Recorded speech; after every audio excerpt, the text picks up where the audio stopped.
Mayor సింహాసనంపై కూర్చొని ఓరుగల్లు రాజ్యాన్ని ఏలేయాలని ప్రధాన రాజకీయ పార్టీల నేతలు తహతహలాడిపోతున్నారు.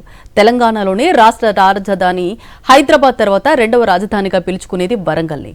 ఆ వరంగల్ మున్సిపల్ కార్పొరేషన్ పదవీకాలం ముగియనుండటంతో మేయర్ పీఠంపై మెరిసిపోవాలని పాలక కాంగ్రెస్ పార్టీకి చెందిన పలువురు నేతలు ముచ్చటపడిపోతున్నారు.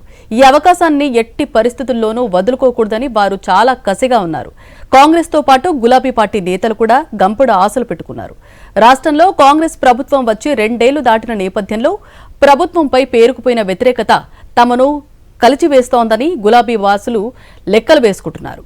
సందట్లో సడేమియాల కాంగ్రెస్ బీఆర్ఎస్ లను పక్కన నెట్టి తామే మేయర్ పీఠంపై ఎక్కి కూర్చుంటామని కమలనాథులు ధీమా వ్యక్తం చేస్తున్నారు. గ్రేటర్ వరంగల్ మున్సిపల్ కార్పొరేషన్ పదవీకాలం వచ్చే మే మొదటి వారంతో ముగియనుంది. త్వరలోనే కార్పొరేషన్ ఎన్నికలకు నగారా మోగనుంది. గ్రేటర్ హైదరాబాద్ మున్సిపల్ కార్పొరేషన్ తర్వాత తెలంగాణలో అత్యంత కీలకమైన పెద్దదైన మున్సిపల్ కార్పొరేషన్ వరంగల్లే. అందుకే ఇప్పుడు రాజకీయ పార్టీల దృష్టి వరంగల్పై ఉంది. ప్రత్యేకించి మేయర్ పీఠాన్ని అధిరోహించాలి అని ప్రధాన రాజకీయ పార్టీల నేతల్లో చాలా మంది ఆశావాహులు కోరుకుంటున్నారు. పాలక కాంగ్రెస్ పక్ష నేతలైతే రాష్ట్రంలో అధికారంలో ఉన్నది తామే కాబట్టి కార్పొరేషన్లో క్లీన్ స్వీప్ చేయడం పెద్ద కష్టమేమీ కాదు అని ధీమా వ్యక్తం చేస్తోంది. ఈ నేపథ్యంలోనే మేయర్ పీఠం కోసం కాంగ్రెస్ లోని కీలక నేతలంతా కూడా రేసులో ఉన్నారు.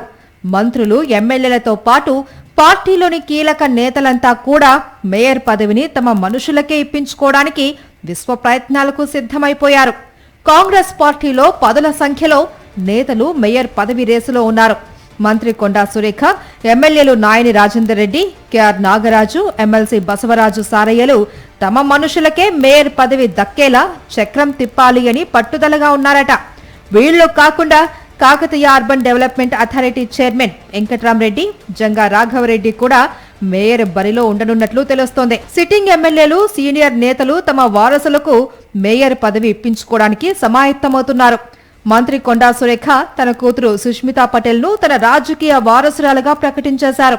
2028 అసెంబ్లీ ఎన్నికల్లో ఆమెను పరకాల నుంచి బరిలో దించాలి అనుకుంటున్నారు. ఆలోపు వరంగల్ మేయర్ పీఠంపై కూర్చోబెడితే రాజకీయాలపై అవగాహన కూడా వచ్చేస్తుంది అని కొండా భావిస్తున్నారు. ఎమ్మెల్యే నాయని రాజేందర్ రెడ్డి తన అల్లుడు విష్ణువర్ధన్ రెడ్డి మేయర్ పీఠంపై కూర్చుంటే చూడ్డానికి బాగుంటుందని అనుకుంటున్నారు. మరో ఎమ్మెల్యే నాగరాజు కుమారుడు పృథ్వీరాజ్ కూడా రేసులో దూసుకుపోతున్నారట. బీజేపీ యువ నాయకుడు అభినవ్ భాస్కర్ తో పాటు బీజేపీ వరంగల్ అధ్యక్షుడు గంటా రవికుమార్లు మేయర్ పదవిపై ఆశలు పెంచుకుంటున్నారట. భారత రాష్ట్ర సమితి నుంచి మాజీ చీఫ్ విప్ వినయ్ భాస్కర్ తన అనుచరులను మేయర్ పీఠం ఎక్కించాలి అని భావిస్తున్నారట. అధికార పార్టీ తరపున మేయర్ పదవికి పోటీ పడే వారి సంఖ్య ఎక్కువగా ఉంది. దాంతో పార్టీ నాయకత్వం కూడా ఆచితూచి వ్యవహరిస్తోంది. గత అసెంబ్లీ ఎన్నికల్లో టికెట్ ఆశించి భంగపడ్డ oil fed corporation chairman Janga Raghava Reddy mayor పదవిపై మక్కువతో ఉన్నారట. హనుమకొండ డీసీసీ అధ్యక్షుడు కూడా చైర్మన్ అయిన వెంకట్రామరెడ్డి ఈసారి ఎలాగైనా సరే మేయర్ వెంకట్రామరెడ్డి అనే నేమ్ బోర్డును ఇంటి ముందు తగిలించుకోవాలి అని ముచ్చట పడుతున్నారు. వరంగల్ తూర్పు, పశ్చిమ, వర్ధన్నపేట, పరకాల, ఘనపూర్ నియోజకవర్గాల పరిధిలో విస్తరించి ఉన్న వరంగల్ మేయర్ పీఠాన్ని అన్ని పార్టీలు ప్రతిష్టాత్మకంగా తీసుకుంటూ ఉన్నాయి. ఆశావాహులు ఎక్కువగా ఉండటం ఒక విధంగా సమస్యే కూడా.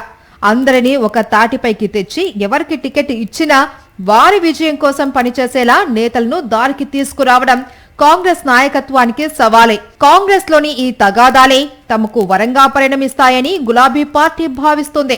2 ఏళ్ల కాంగ్రెస్ ప్రభుత్వం గత ఎన్నికల్లో ఇచ్చిన చాలా హామీలను అమలు చెయ్యనే లేదు అని బీఆర్ఎస్ ఆరోపిస్తుంది. దాని ప్రభావం వరంగల్ కార్పొరేషన్ ఎన్నికలపై ఉంటుందని బీఆర్ఎస్ అంచనా వేస్తుంది.